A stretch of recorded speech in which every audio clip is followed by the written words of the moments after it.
Hold up ito, wag ka nang pumalag. Ako? Oo, dalawa lang naman tayo dito eh, bobo. Pera mo, buhay mo. Wala bang ibang choices yan? Ano to, exam, multiple choices?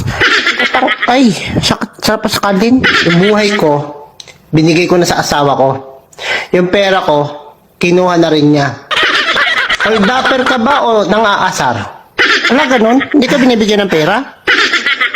Nang-aasar ka yata eh. O sorry na, hindi ko naman alam eh. Pagod ako, galing ako overtime oh. Pag sahod ko, wala naman ako nakukuha. Tapos, Wala ganun, kahit pamasahe. ha?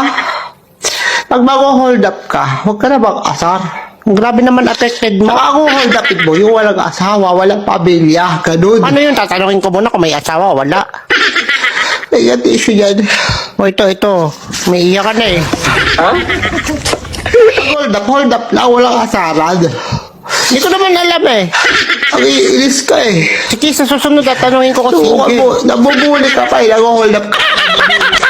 Hindi ko masadya, hindi ko alam. Dalawang kaso yan. Wala, ganun ba yun? Bullying and hold upping. Uy, totoo yun?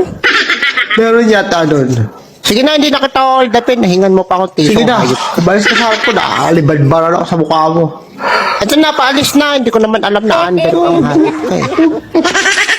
Ang lakas mo, asarahan.